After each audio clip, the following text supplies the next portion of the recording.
All right, everyone. I think it is almost 6:30. I think as soon as I finish the sentence, the clock on my computer will change. Welcome, everybody. That was a great way to get us started. Yay. It was such a exciting, energizing kind of setup for us.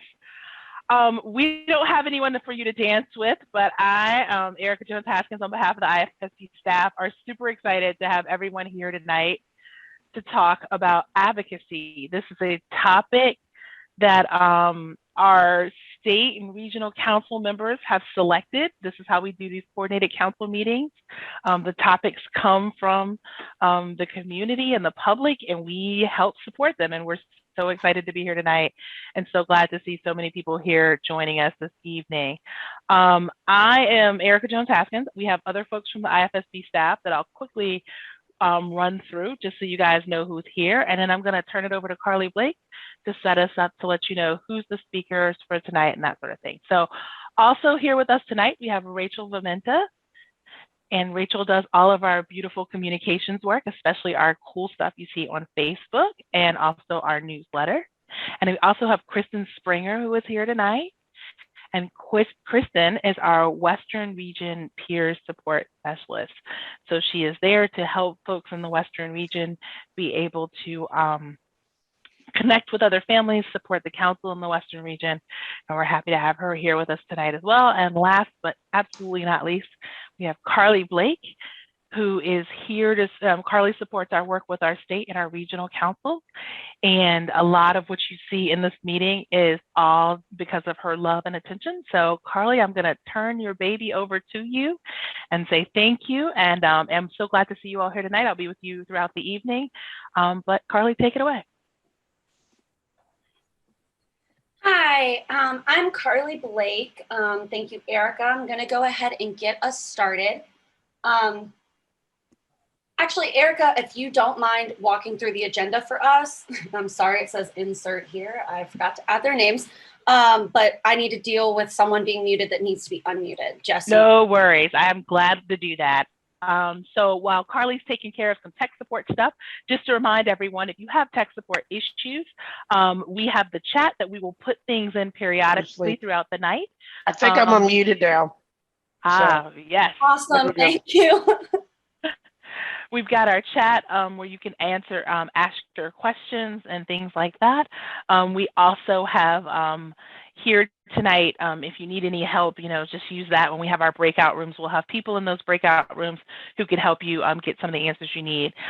Just sort of our welcome, I've done that, our ground rules, we try to be inclusive in this meeting. So if you have questions, feel free to ask them in the chat. If you have regional specific questions, we will cover a lot of that in those breakout rooms, and we'll probably, get back together just to sort of say at the end that we've concluded. Just the overview of tonight, we're going to have a little bit of an overview of what IFSP is. If you don't already know, the hot topic right now for what is IFSP is about the funding program. We're not going to cover the funding program tonight. The funding program is its own separate thing. There's quite a bit of information that we have put out on the My Life, My Community website about the funding program. If you need help with submitting an application, there's a really good video and a great set of frequently asked questions and answers, and we will direct you to the My Life, My Community website to get that assistance. And there's also a call center, the My Life, My Community program that can help people with getting answers to those questions. The other thing we have as well is we have a brief presentation from LEAP, and I'm going to let Molly explain a little bit more about LEAP and what they do, but it's really actually quite interesting. And LEAP has had to do a lot of their work virtually in the past year or so, like everybody. So it'll be interesting to hear how Molly speaks to that and how they're being able to help educate and inform people about staying safe. And when the world has changed so much, we also will have speakers from the Ally Alliance. And I'm not going to get too much in detail because I think all of these folks are able to pretty much tell you a lot about themselves and what they're here to represent. We will have our speaker, who is Leslie Mehta, to talk about advocacy. Leslie used to be a council member, a state council member with us, and she has been able to go on her own advocacy journey, born through all kinds of lived experience. And I think that you'll be inspired and really interested in the conversations. Then we'll have our regional breakout sessions. We'll come back to this room for some questions and answers, and then we will just have, a quick wrap up in our journey. So I hope you guys are ready for an exciting and interesting night. I'm going to turn it back over to you now, Carly. Is that good? And then we will take it away. Thanks. Thank you. So I just wanted to go over some ground rules before we get started. Tonight's main session is being recorded. Please put your questions in the chat. We will answer all questions at the end of the meeting after the breakouts. This meeting is for the IFSP Regional Councils. If you have IFSP funding related questions, please visit the My Life, My Community website's funding page. Rachel will put this information in the chat for you all. And again, remember that tonight's meeting is public and recorded, so please refrain from sharing personal information. Just know that if you do, it is a public meeting. So really quickly, what is IFSP? IFSP has these 4 quadrants where we do our work. Financial resources for individuals and families, direct supports to individuals and families through social emotional support and training, education, information, and general referral, and supporting community action and additional support creation. If you've been to My Life, My Community, that's in this quadrant, that is us. If you have worked with the family-to-family program at VCU or the peer-to-peer program at the Arc of Virginia, again, that comes from us, and of course our funding program. But tonight, you are here joining us for our Coordinated Regional Council meeting. So now I'm going to turn it over to Molly Dellinger-Wray from VCU's Partnership for People with Disabilities to talk a little bit about LEAP. Hi, everyone. Thank you so much for asking me to talk. Carly, I will ask you to cut me off or give me a sign. Talking is my favorite sport, and I love talking about this project. So I don't want to take up too much time or go on too much. I don't like a lot of acronyms, so I'm going to tell you first what LEAP stands for. LEAP stands for Leadership for Empowerment and Abuse Prevention. And LEAP is, we call it LEAP for short because you talk about it all the time and you say Leadership for Empowerment and Abuse Prevention. That's a mouthful. And so we call it LEAP. And LEAP was designed to help people become leaders, to empower people, and to help prevent abuse. And so if you want to go on to the next slide, Carly, I'll talk a little bit more about how LEAP got started and why it got started. At the Partnership for People with Disabilities at VCU, we have really been working since about the year 2000. So it's been 21 years now in helping people recognize that people with disabilities are at very high risk for violence and sexual assault and bullying and lots of unhealthy relationships when compared to people who are typically developing. And we really wanted to do something about this. And so we worked for a long time training people, school counselors and adult service providers and teachers about how to recognize and respond to abuse. But it was really important to us, to me, that we really reach people with disabilities to teach them that unhealthy relationships happen. They happen to everyone. And it's okay that you can learn some strategies to get out of them and really learn some strategies to figure out what's a healthy relationship and what's not a healthy relationship. And so we developed LEAP to be able to teach that. And we decided we looked at all of the other programs that had been developed across the world and across the country. And if you want to go to the next slide, I can talk a little bit about how we figured out what we're going to teach.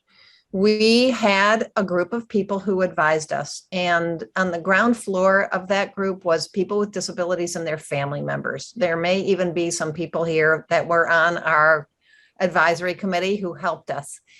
And we looked at all these different programs, as I said, that happened nationally and internationally about what are other people doing? Because it was our thought that if people in Pennsylvania are doing this, then we'll just do what they did. And so we reviewed a lot of these training programs and we brought them to our team. And they said, we like parts of this one and parts of that one and parts of this one, but we really had to kind of make up our own program. We had to create our own program. So we had people with disabilities and their family members. We had disability advocates and service providers. We had people from the Virginia Department of Health. We had people from the Virginia Department of Social Services. We did a lot with the Greater Richmond SCAND and the Virginia Anti-Violence Projects and some special educators. So we had a very multidisciplinary team.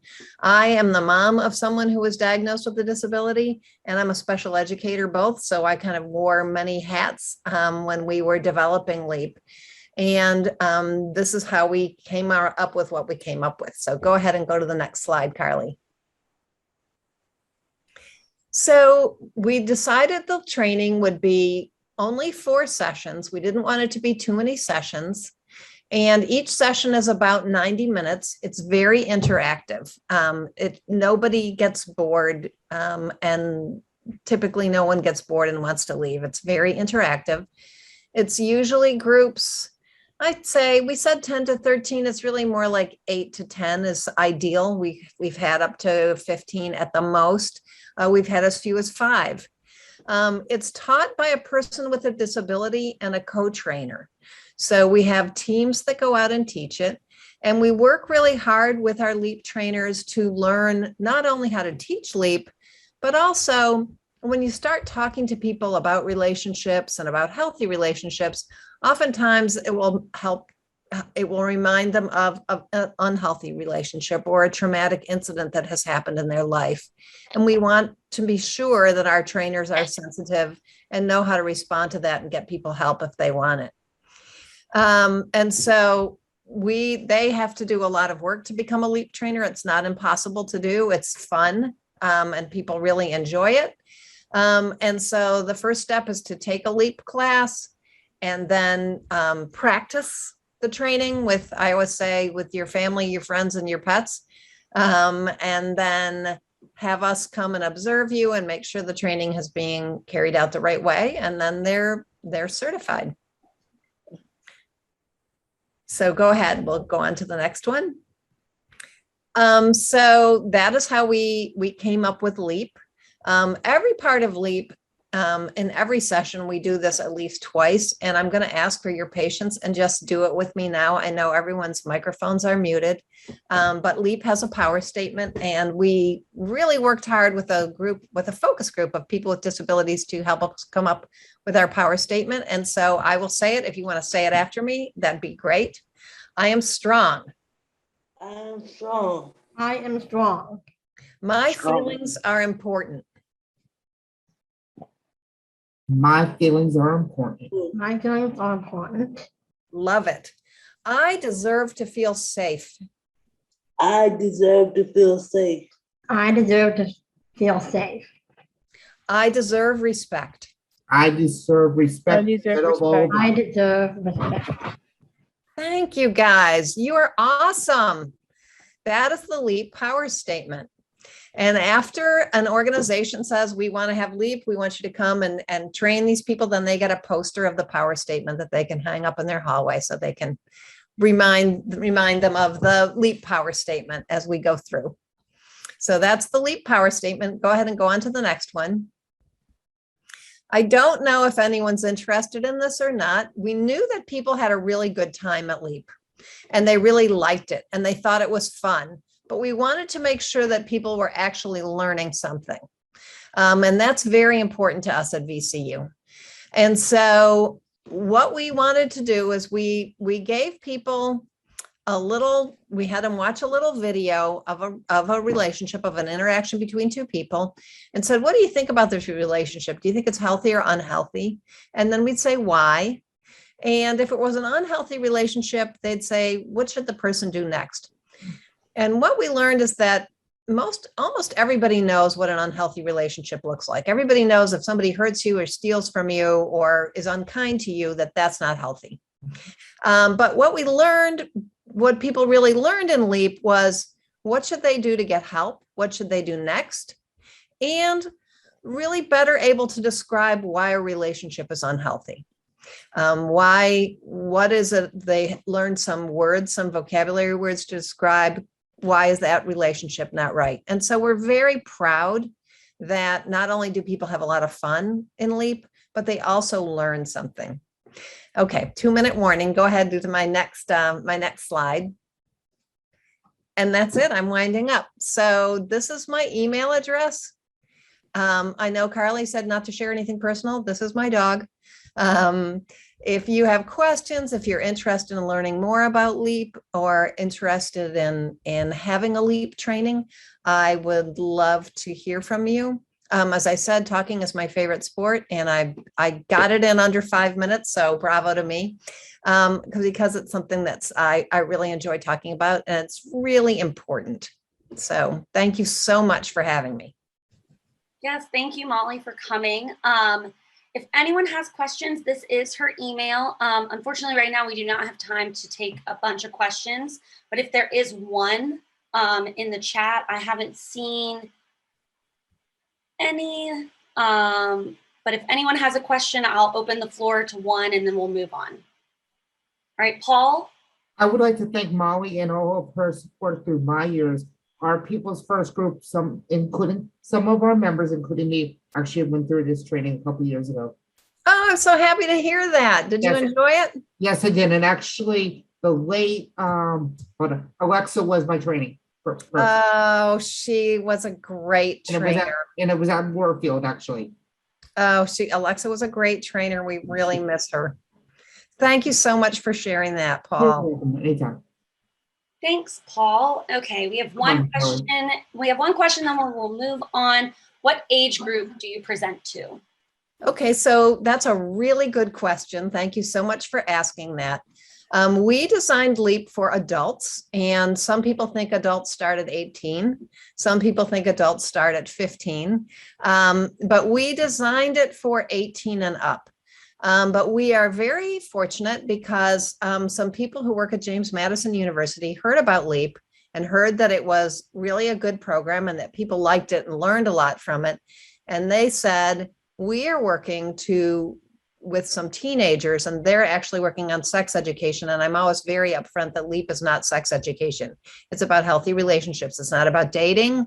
It's not about sex education. It's about healthy relationships and friends and staff and negotiating those relationships.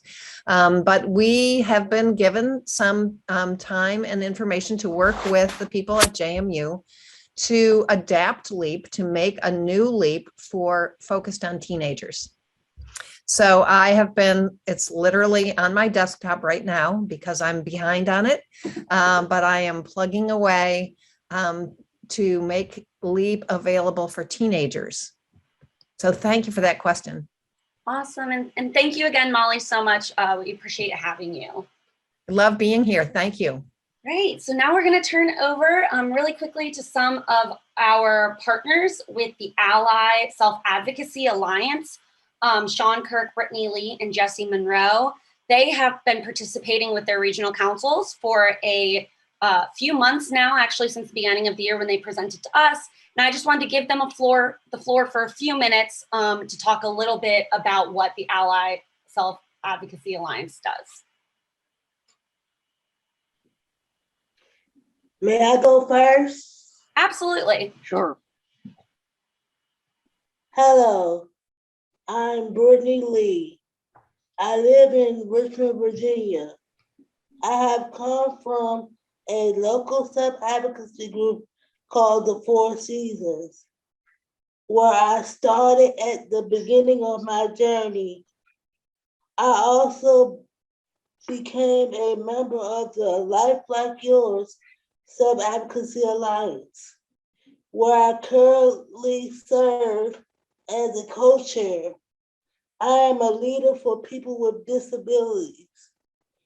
As a certified peer mentor, I want to assist individuals in achieving their goals by giving them the right resources for an individual on a successful path to gain more knowledge.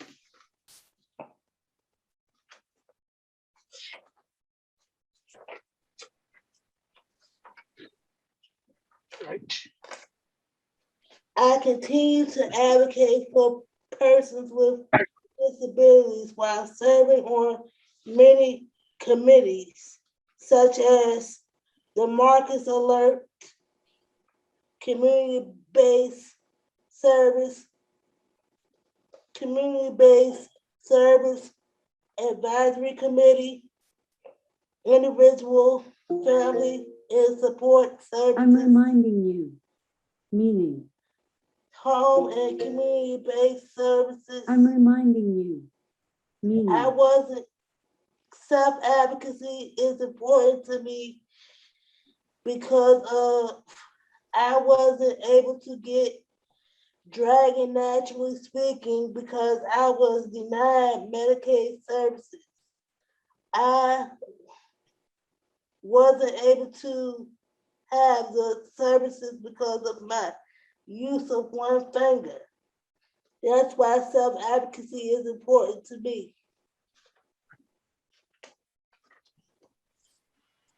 Thank I'll you. go ahead. I'll go next. Hello there. My name is Shawn Kirk, and I live in Richmond, Virginia. I have a high-functioning form of autism. I work in the community at Panera Bread when I'm not doing that. I am helping as one of 3 co-chairs on the Alive Like Your Self-Advocacy Alliance. I also, like Brittney, am a trained paid peer support mentor and help facilitated some of the focus groups put on by the Virginia Board for People with Disabilities earlier this year. I also spoke earlier this year at the budget hearings on behalf of people like my good friend Brittney, my good friend and fellow liaison, Brittney Lee, even though I don't have or need services. Self-advocacy is so important because it helps people with disabilities speak up for themselves and learn how to make their own decisions about their own life. If you had told me back in 2008 that I would make a great self-advocate for myself and others, I probably would not have believed you, but look at me now.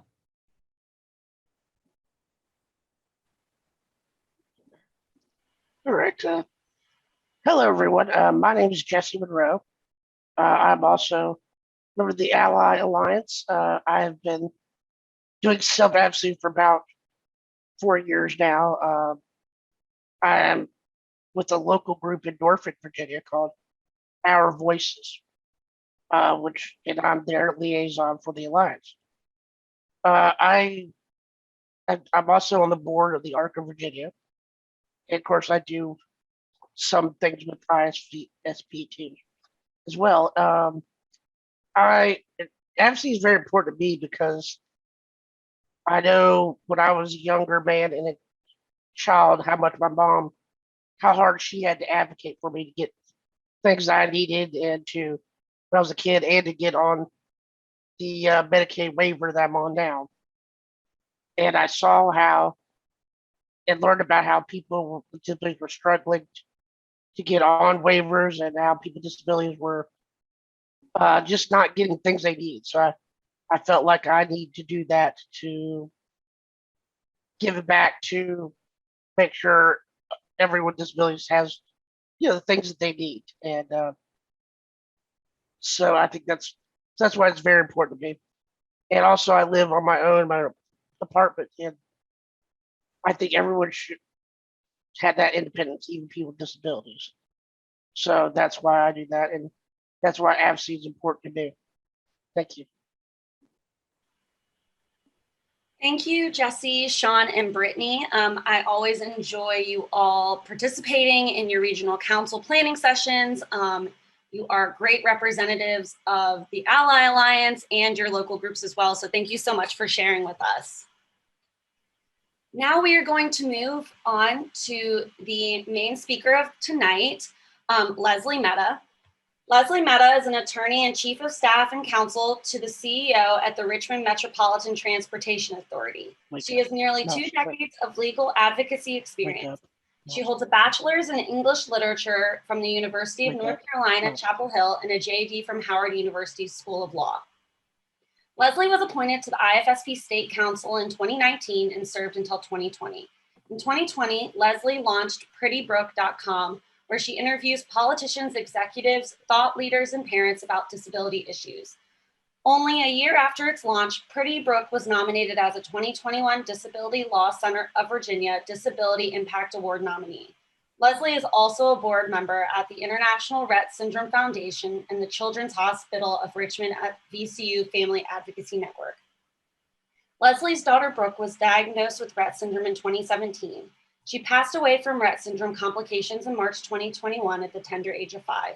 She also has a 2-year-old daughter, Blair. Leslie, her husband, Tarun, and Blair live in the suburbs of Richmond, Virginia. I'm happy to turn it over now to Leslie to share with us. Thank you, Carly. I really appreciate it. My first slide talks about self-advocacy, but in some ways it was self-advocacy because I was advocating for the needs as I am as a special needs mom. And I say am because I am always Brooke's mom, even though she has passed away. But I think these advocacy rules or suggestions are for anyone who is going through this disability rights journey, whether it is on the side of a parent or caregiver or the person with the disability. And just like with what's her name, Molly, Carly, if you feel free to give me a signal if I'm going too long. Can we have the next slide, please? So I just wanted to start off a little bit by giving you a literal picture of my family. So there I am with my husband, Taryn, and Brooke is the older child there. She was probably about 4 years old in that picture. And my youngest daughter, Blair, who is now 2 years old. Next slide, please. So in order to kind of give you a sense of my advocacy journey, I wanted to first give you a little bit of my particular background. As Carly mentioned, I am a lawyer by trade. I attended Howard University School of Law, and I have a background in civil rights law. I've worked for a nonprofit for advocating on behalf of California consumers. I was the legal director of the ACLU of Virginia, and I continue to be a lawyer in my profession now. I say that to say that kind of colors and highlights some of my advocacy and some of the journey that I've had so far. As Carly mentioned, I was on the IFSP State Council, as I believe perhaps some of you have been on or have some kind of affiliation with. And part of my journey, which I can go into a little bit more, is that I am now a board member with the International Rett Syndrome Foundation. And like I mentioned, my daughter has Rett syndrome. So that's been kind of part of my journey and how I've gotten to do some of the advocacy work that I like to do. And I am also on the Family Advisory Network at the Children's Hospital of Richmond. And I can certainly talk a little bit more about that as well. Next slide, please. So to know a little bit more before we get into some of the details about the advocacy, to know a little bit more about the journey, I wanted to talk a little bit first about Brooke.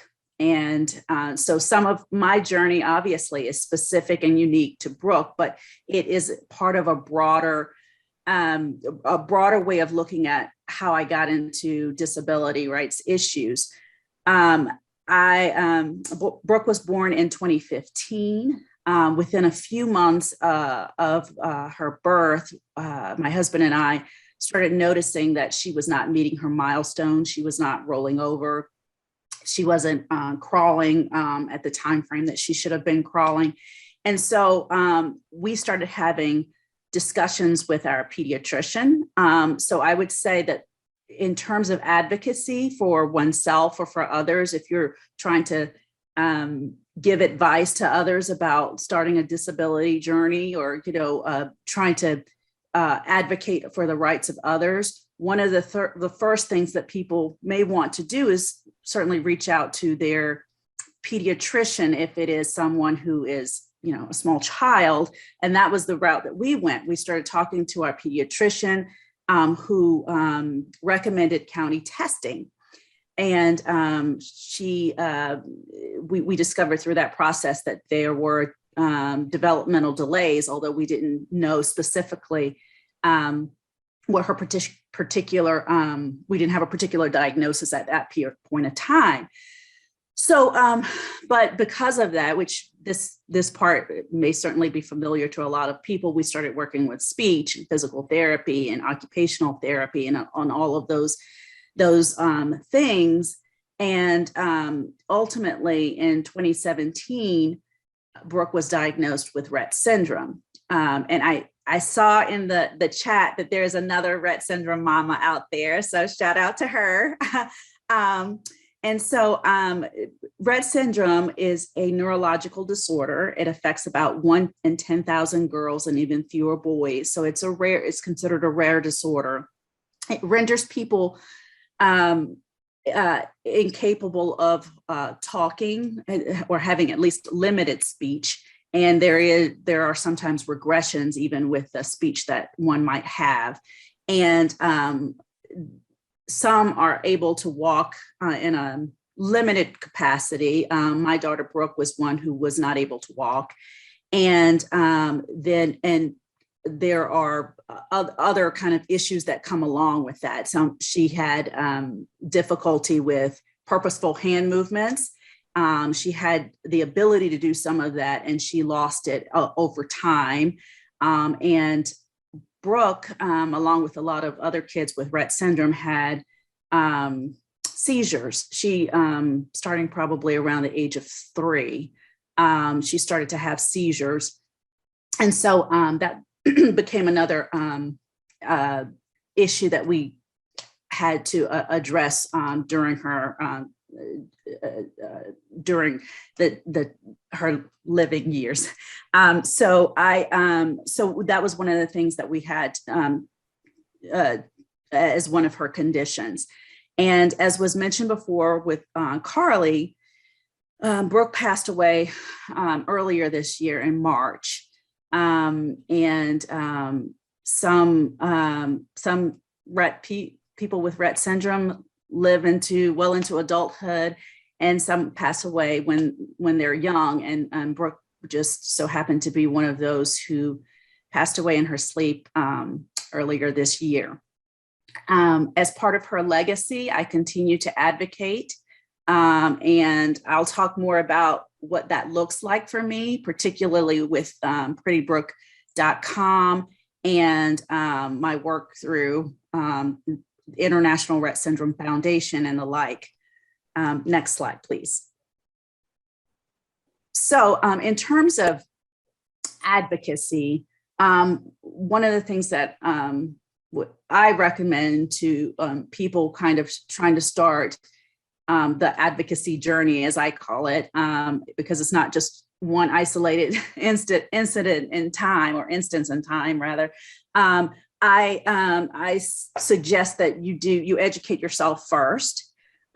So for me personally, I did a lot of research about Rett syndrome. That's where I was originally introduced to the International Rett Syndrome Foundation. There were social media platforms that I signed up for and regularly participated in. And I started learning a lot more about the prognosis, potential skill sets, limitations. And I will say that one of the things I wanted to specifically learn those things, but I also wanted to not let those things define Brooke. Brooke is an individual like any other individual. And so I wanted to know kind of what the parameters may be for her, but I didn't want to, have a particular set of expectations and only deal with those expectations. And those I had to talk to the teachers about as well, in terms of, I know Rett syndrome says this, this, and this, but there are instances in which Brooke may be able to do more than this. And then there might be instances in which we need to step back because she may not be able to do some of the things that you may typically think that a kid with Rett syndrome can do. So we, as with anyone, you have to think about people in terms of being individuals as well. And so the next thing that I had to start thinking about was specialty clinics, particularly for Rett syndrome. And this is a little bit more specific to rare disorders because, in other situations, it may not be as pertinent, but for Rett syndrome, there are no Rett clinics in the Commonwealth of Virginia. So for us, what we did was we went down to Atlanta, where there is a Rett clinic. We did that once a year as kind of a tune-up, in addition to the work that the therapies and the specialists and all of those things here in the Richmond area. And I also, as I mentioned, I reached out to organizations. And as someone mentioned before, I don't know if it was Shawn, but I had to think about things in terms of funding sources. So, we got denied initially for Medicaid. And we know that there are lots of different things that come up, equipment and all sorts of things, caregiving services and other kinds of aid that may become necessary for some individuals. And what we had to do was find ways to get those sources. And so we did our own research in that way as well. And when we were denied Medicaid, what we ended up doing was having to list out, okay, what kinds of things do we really need to make clear to Medicaid so that we can get approved? As a parent, I look for the positive. I look for the things that she can do and she could do and all of those things. But sometimes you have to say, okay, well, I need to tell this entity what the issues are. She is great in this way, but what we need to explain to them is that she's not capable of sitting up in the bath. So we need a bath chair. And those kinds of things become really important.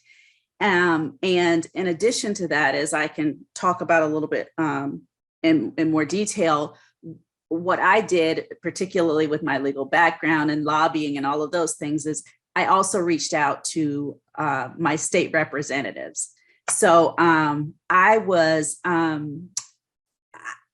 had applied for Medicaid a couple of times and was denied, even though she wasn't able to do some of the things that neurotypical kids were able to do. She was still denied services. So I reached out to our state rep, and he actually wrote a letter to Medicaid.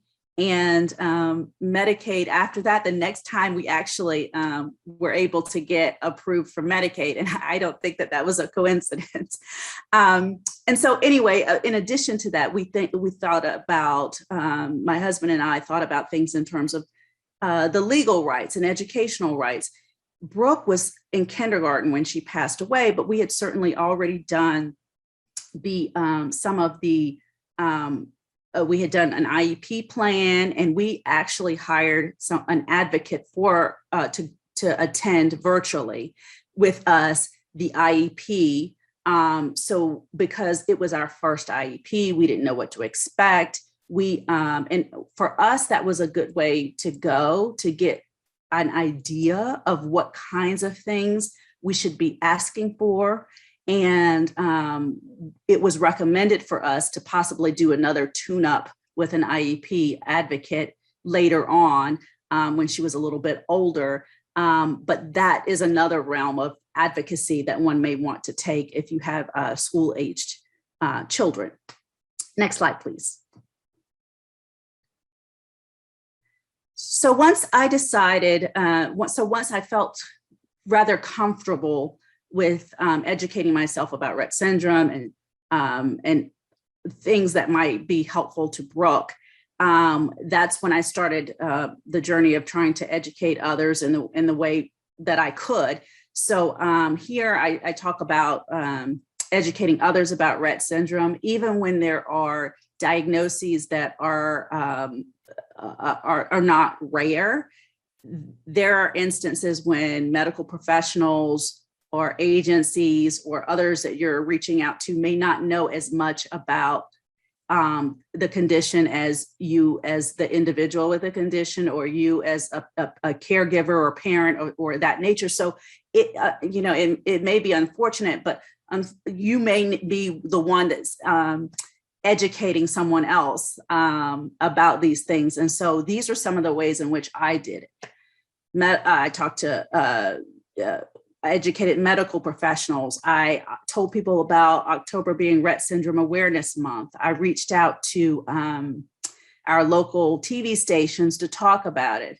I talked to state senators and delegates, and that kind of led to the my being on the board at the International Rett Syndrome Foundation, because then I started lobbying and trying to do get more funding for Rett syndrome in particular. And of course, teachers and daycare providers, they, some of them may be familiar with things like Rett syndrome, but they may have only known one or two individuals with Rett syndrome. So sometimes the education needs to go in that way as well. Next slide, please. So in terms of the advocacy journey, after I'd done all of that, I started directing my attention to sharing information that I knew. As a lawyer in particular, that's one of the things that I like to do. I like to do my research, and then you share the information. And so that's what I started doing, and PrettyBrooke.com grew out of that. Pretty was because Rett is in the name, Pretty, and I'd seen a lot of other Rett moms use that. And so I started using Pretty Brooke. And so PrettyBrooke.com derived from that. And there I started doing product reviews on things that were related to disability products, or things that, even if they weren't geared to that, things that might be beneficial. And then it kind of morphed into interviews. And so on my site, I talked to CEOs and authors and politicians and other leaders about issues related to disabilities in general, not just Rett syndrome. And that includes my YouTube page and Facebook page of the same name as well. And then I've started doing speaking engagements like this as well to talk to people about, particularly about advocacy. I love talking about advocacy because I think it is important to talk for people to advocate for themselves or for their loved ones on these issues. And I started this page back in 2020 at the beginning, right before the pandemic started. And I'm proud to say that I was nominated for by the Disability Law Center of Virginia this year for their Disability Impact Award. And I was pretty proud of that, particularly because I really am proud of the work that they do. And I am proud to be to have been nominated for an award, particularly with us only being the Pretty Brooke only being in existence for a year. So that is really my journey. I think that's my last slide, right, Carly? Yes. Okay, yeah. So so that's kind of my journey in a nutshell. But I'm happy to talk further about it. But that's my journey with Brooke and disability issues. Thank you. Thank you so much for sharing with us, Leslie. If there are any questions, stick them in the chat, but we are about to jump into our breakout rooms. And I just want to celebrate, this is the first time that we've been on time, and we will have our full 30 minutes in our breakout. So I'm very excited for that. I'm going to go ahead and stop recording so I don't interrupt any breakout rooms here in a moment.